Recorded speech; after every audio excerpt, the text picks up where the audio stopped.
Baik, untuk materi selanjutnya, Budaya Lestari kepada Ibu Dewi Astri Indriani, SPD, waktu dan tempat kami persilahkan. Oke, bismillahirrahmanirrahim. Assalamualaikum warahmatullahi wabarakatuh. Ya, apa kabar semuanya?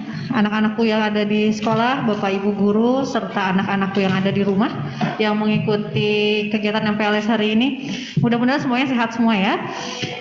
Oke, hari ini kita akan masuk materi MPLS yang berikutnya, yaitu mengenai budaya literasi. Mungkin ada yang sudah pernah dengar apa itu budaya literasi? Ya, jadi sebelum masuk ke materi, mungkin Ibu mau perkenalkan diri dulu untuk anak-anak yang ada di rumah. Ini pertemuan pertama. Selamat datang di SMK Mahaputra. Perkenalkan, nama Ibu Dewi Astri Indriani. Ibu mengajar di sini, mengajar mata pelajaran kimia. Jadi nanti mungkin kita akan bisa ketemu di kelas ya. Baik, anak-anakku semuanya, mengenai budaya literasi ini kita akan bicara mengenai kebiasaan kita untuk membaca. Ya. Boleh ditayangkan, terima kasih. Budaya literasi ini ada hubungannya dengan kemampuan kita untuk membaca. Boleh dilanjut Pak Yusuf? Ya, jadi ada beberapa hal yang akan kita bahas hari ini. Yang pertama itu mengenai beberapa fakta tentang siswa yang ada di Indonesia. Kemudian yang kedua adalah mengenai gerakan literasi sekolah. Kemudian gerakan 15 menit membaca dan manfaat literasi. Next. Oke, yang pertama kita akan lihat dulu beberapa fakta yang kita jumpai mengenai siswa yang ada di Indonesia. Yang pertama, ini adalah hasil tes Program for International Student Assessment atau PISA pada tahun 2012. Ini menunjukkan bahwa ternyata siswa di Indonesia ini atau negara kita ini menempati ranking ke-64 dari 65 negara. Ya. Dalam kemampuan literasinya ya. Kemudian hasil yang kedua, fakta yang kedua ini adalah hasil tes Progress of International Reading Literacy Study tahun 2011. Negara kita ini ternyata menempati ranking 42 dari 45 negara peserta dengan skornya itu adalah 420. Ini masih di bawah standar, yaitu minimalnya adalah 500. Jadi lumayan ya, masih tertinggal jauh. Next. Kemudian yang berikutnya, karena melihat fakta yang tadi, kita rankingnya itu di bawah sekali, muncullah yang namanya asesmen nasional. Nah, asesmen nasional ini adalah kebijakan yang dibuat oleh Kementerian Pendidikan untuk menilai mutu atau kualitas sekolah. Ya, asesmen nasional ini nanti penilaiannya adalah berupa asesmen kompetensi minimum, kemudian survei karakter siswa dan survei lingkungan belajar.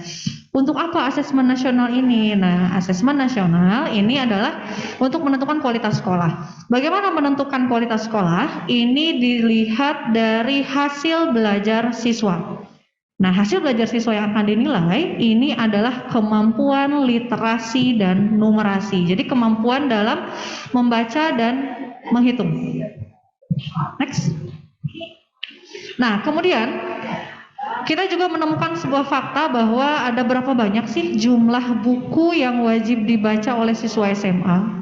Nah, ternyata dari hasil survei di sekolah-sekolah yang ada di Australia, ini setiap siswa diharuskan untuk membaca 37 buku teks. Ya, buku teksnya ini bisa berupa novel, kumpulan cerpen, drama, puisi, film dan lain-lain.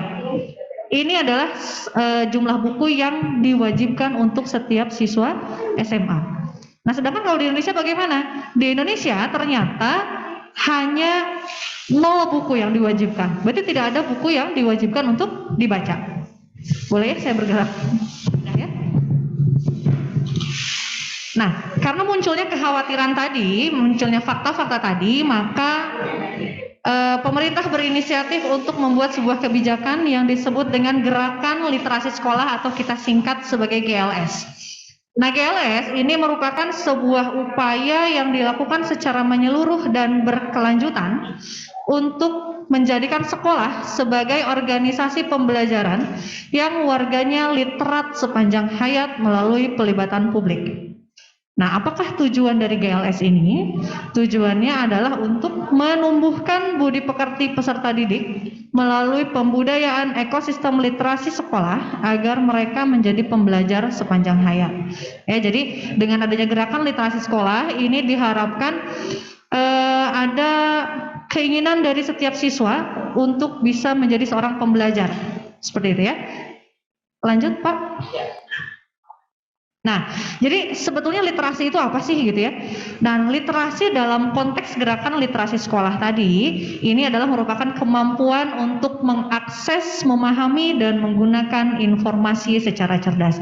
Jadi kita tidak hanya ketika mendapat informasi, kita bukan hanya bisa membaca atau mengejanya saja, tapi kita bisa juga menggunakan kemampuan kita untuk mengakses, memahami, dan menggunakan informasi yang kita dapatkan itu secara cerdas.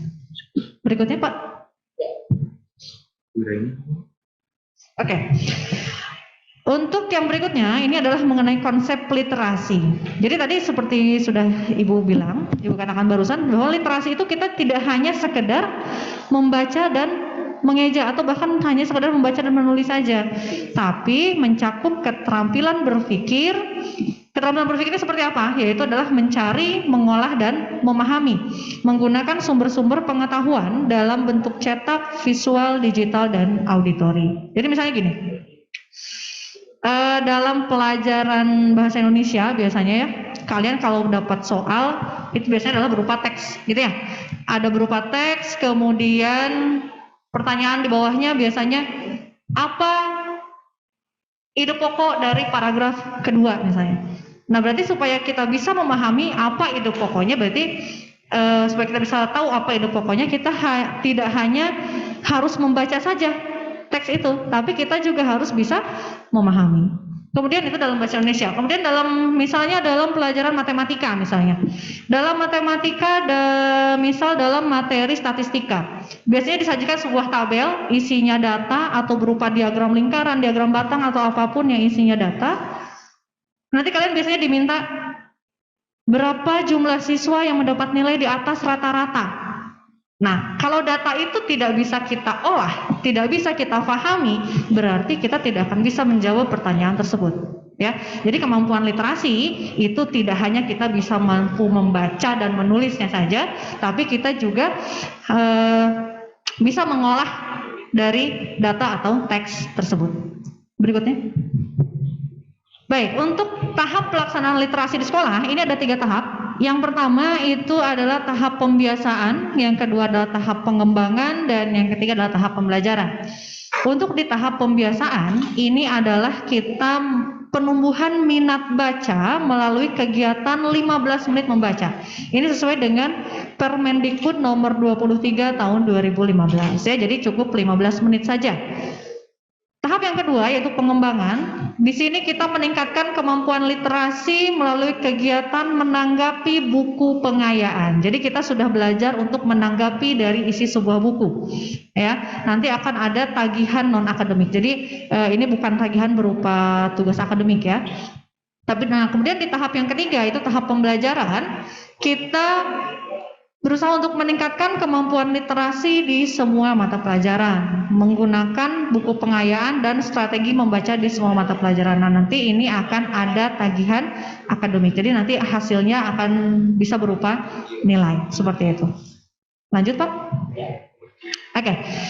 Tadi di tahap yang pertama adalah tahap pembiasaan ya. Nah, bagaimana pelaksanaannya di tingkat SMK? Tujuannya tadi adalah kita akan menumbuhkan rasa cinta membaca. Nah, prinsipnya itu tidak ada tagihan. Tagihan itu artinya tidak ada tugas. Ya. Nah, jenis kegiatannya apa saja? Jenis kegiatannya adalah yang pertama pembentukan TLS. TLS ini adalah tim literasi sekolah gitu ya. Kemudian kita selama 15 menit membaca sebelum jam pelajaran. Jadi di awal itu kita mulai dalam 15 menit kita membaca dulu. Kemudian pembuatan jurnal membaca siswa, penyiapan sarana literasi, kemudian juga menciptakan lingkungan sosial dan afektif yang nyaman, kemudian pembimbingan literasi secara bertanggung jawab, kemudian memperkenalkan etika perilaku dan hukum dalam menggunakan teknologi informasi dan komunikasi. Nah, kemudian indikator keberhasilannya apa? Ya, apa sih yang menunjukkan bahwa tahap pembiasaan ini sudah dilakukan?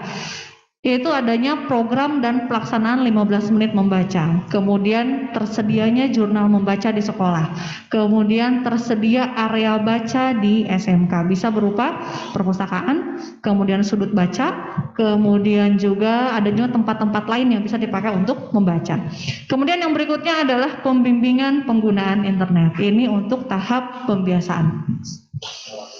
Tahap yang kedua yaitu tahap pengembangan. Nah, tujuannya ini adalah pengembangan minat baca untuk meningkatkan kemampuan literasi secara digital dan non-digital. Jadi tadi setelah ada pembiasaan, kita mulai masuk nih untuk meningkatkan kemampuan literasi kita secara digital dan non-digital. Nah, nanti prinsipnya ada tagihan non-akademik. Jadi memang ada tugas tapi bukan berupa untuk nilai, bukan ya. Nah, kegiatannya seperti apa? Ini masih sama seperti tadi. Ada 15 menit membaca sebelum jam pelajaran. Kemudian ada pembuatan respon bacaan. Nah, responnya ini berupa apa? Bisa berupa grafik, peta cerita, atau penilaian non-akademik. Nanti kemudian juga bisa pembuatan bahan karya teks oleh siswa. Kemudian pembimbingan penggunaan komputer dan internet untuk kegiatan literasi. Kemudian pengenalan penggunaan berbagai bahan referensi cetak dan digital untuk mencari informasi. Nah, indikatornya seperti apa? Indikator bahwa tahap ini sudah dilaksanakan. Ini adanya program pelaksanaan 15 menit membaca, kemudian tersedianya berbagai bentuk hasil tagihan non-akademik, kemudian tersedia bahan karya teks yang dikoleksi dan dipajang, kemudian dilaksanakannya pembimbingan penggunaan komputer dan internet, dan pembimbingan penggunaan bahan-bahan literasi digital. Jadi seperti misalnya nanti kalian akan diminta untuk membuat sebuah hasil karya misalnya untuk dipajang di majalah dinding sekolah misalnya, seperti itu ya. Ini sudah masuk ke tahap pengembangan. Berikutnya Pak. Baik, untuk di tahap pembelajaran atau tahap ketiganya, ini tujuannya adalah untuk meningkatkan kemampuan literasi di semua mata pelajaran dengan menggunakan bahan-bahan pengayaan baik secara digital maupun non-digital. Jadi kalau sekarang ini sudah masuk ke tahap literasi di semua mata pelajaran, seperti itu ya. Kemudian prinsipnya ada tagihan akademik di seluruh mata pelajaran. Nanti ini akan ada hubungannya dengan nilai dari semua mata pelajaran. Kemudian jenis kegiatannya masih sama seperti tadi, ada 15 menit membaca sebelum jam pelajaran. Kemudian pemanfaatan berbagai strategi literasi, pengembangan kemampuan e-literasi dalam pembelajaran bagi guru dan siswa, kemudian penilaian akademik, kemudian pengembangan lingkungan fisik, sosial, afektif, dan akademik, kemudian memilih cara dan jenis e-literasi yang tepat untuk proses pembelajaran, produksi pengetahuan, dan menyebarkannya di kalangan warga SMK. Nah, indikator sudah dilaksanakannya apa? Yang pertama itu adalah ada program dan pelaksanaan 15 menit membaca. Kemudian yang berikutnya ada penyusunan dan pelaksanaan strategi literasi dalam pembelajaran. Tersedianya area baca di SMK, sama seperti tadi ya, bisa berupa perpustakaan, sudut baca, atau tempat-tempat lain yang bisa kita gunakan untuk membaca. Dan kemudian adalah pembimbingan penggunaan internet. Berikutnya. Nah, tadi kan sudah ada 3 tahapan ya. Nah, kegiatannya bisa berupa apa saja nih? Nah, untuk kegiatan literasi sekolah di tingkat SMK seperti kita, yang pertama adalah adanya gerakan membaca. Gerakan membaca ini bisa berupa 15 menit membaca sebelum pembelajaran. Kemudian bisa juga kita mengadakan festival atau lomba literasi.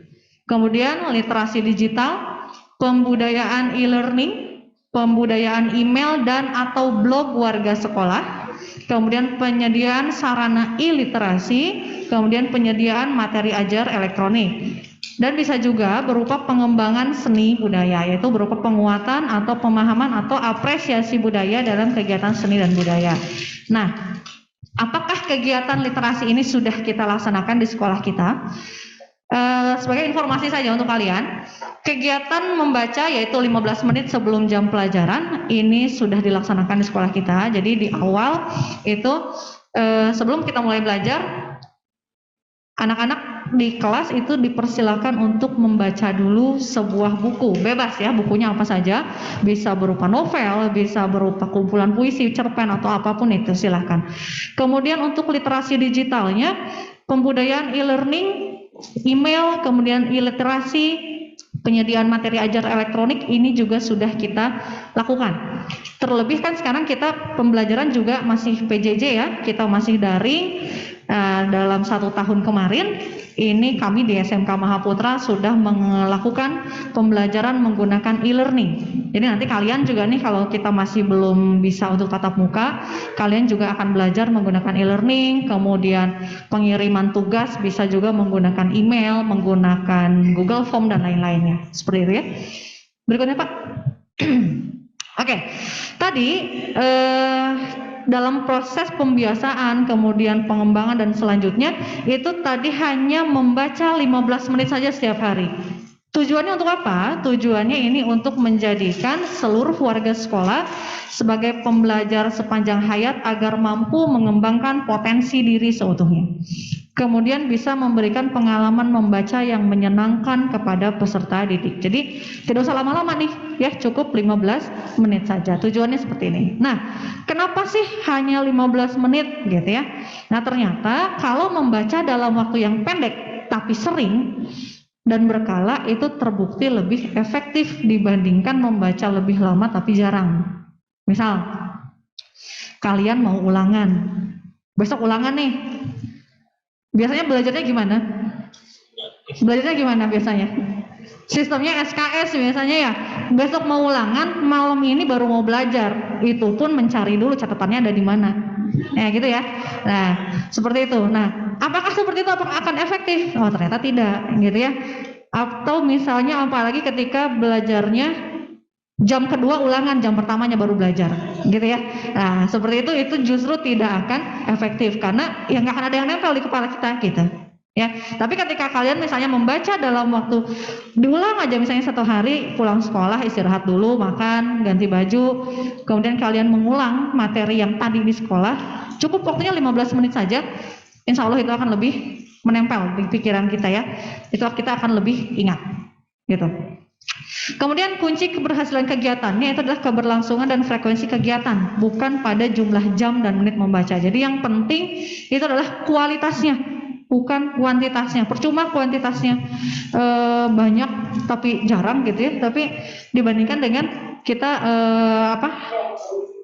lebih sedikit tapi sering, itu lebih baik.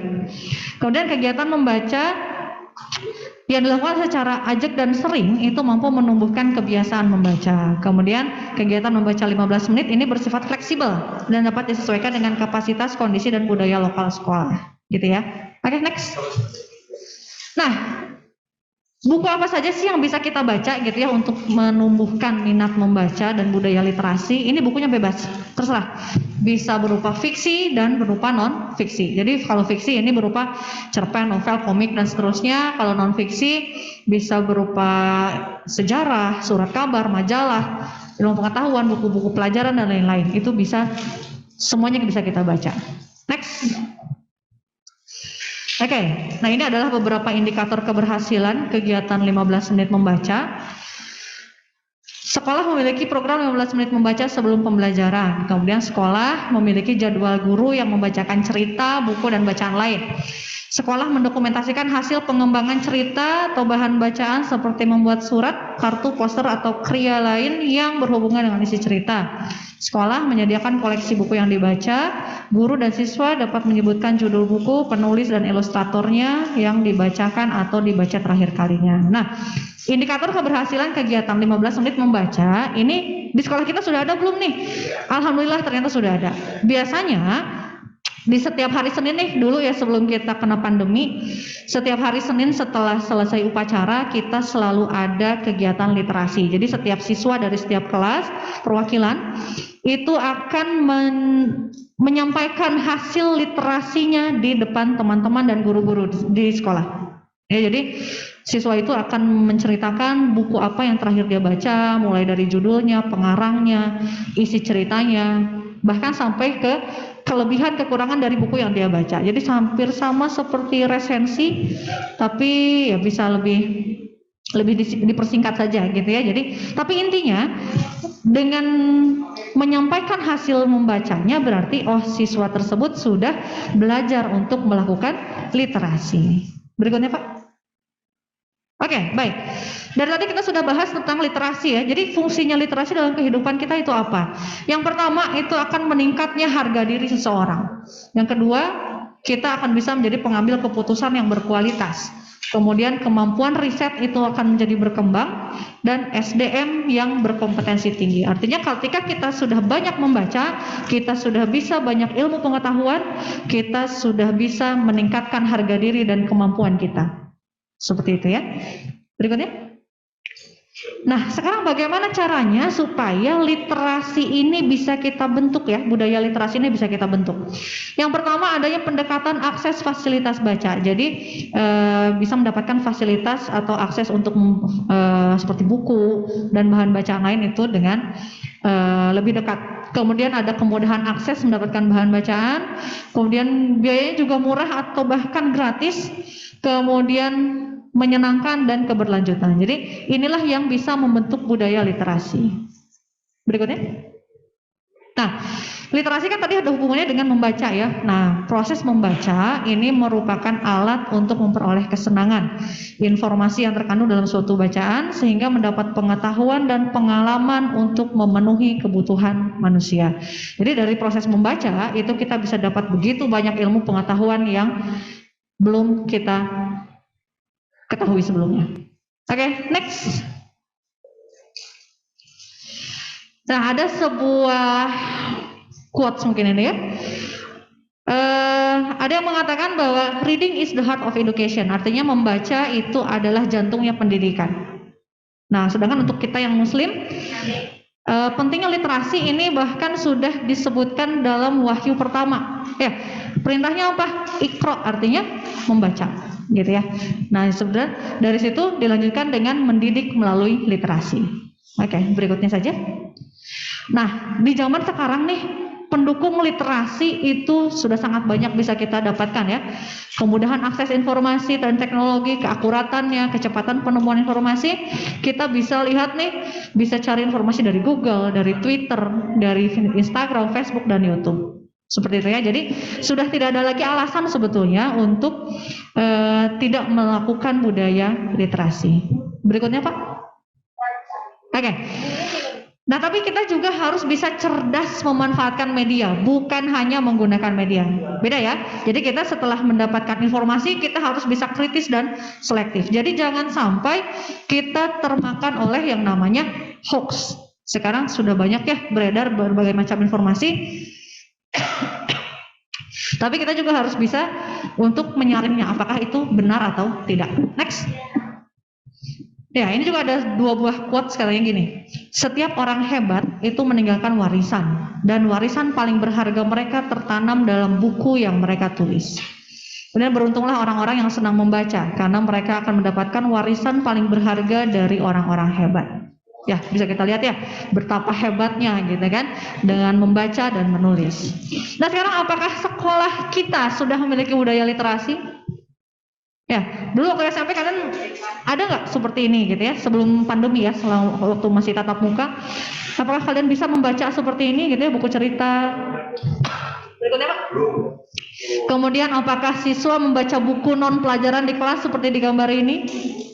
Berikutnya. Kemudian apakah di kelas ada poster promosi membaca seperti ini? Waktu dulu SMP, apakah ada juga gambar seperti ini, hasil karya kalian ditempel di sekolah gitu ya? Berikutnya. Nah, kalau misalnya dulu kalian di SMP belum ada yang seperti barusan, nah ternyata di SMK Mahaputra itu kita sudah ada. Ya, jadi di SMK Mahaputra ini setiap kelas memiliki yang namanya pojok baca. Jadi di kelas itu ada disediakan satu buah rak buku gitu deh, diisinya ada beberapa buku novel, ada juga buku cerita atau kumpulan cerpen atau puisi atau apapun itu. Ya, ibu pun suka iseng gitu ya, suka pinjem buku dari beberapa anak untuk dibaca dan sampai dibawa pulang. Karena ya itu menarik saja gitu ya, supaya kita juga tidak bosan untuk membaca. Jadi jangan cuma membaca itu, jangan cuma baca buku teks pelajaran saja. Seperti itu. Oke, berikutnya Pak. Oke, terima kasih ya, materinya sudah selesai. Jadi mengenai budaya literasi ini nanti ke depannya bisa kalian lebih lanjut informasi dan pelaksanaannya seperti apa itu dengan koordinator literasi sekolah. Itu adalah Bu Leni Maulani. Kebetulan beliau hari ini tidak berhalangan untuk hadir karena sedang kondisinya sakit. Mudah-mudahan bisa segera pulih kembali. Jadi nanti untuk proses literasinya seperti apa, mudah-mudahan kalian bisa, kita bisa segera tatap muka di sekolah ya. Jadi kalian juga bisa melihat nanti pojok baca yang ada di setiap kelas itu seperti apa. Mungkin masih ada sisa-sisanya, sisa-sisa kakak kelas kalian sebelum pandemi ini, sebelum kita belajar secara daring, gitu ya. Mungkin untuk materinya dicukupkan dulu. Terima kasih. Assalamualaikum warahmatullahi wabarakatuh.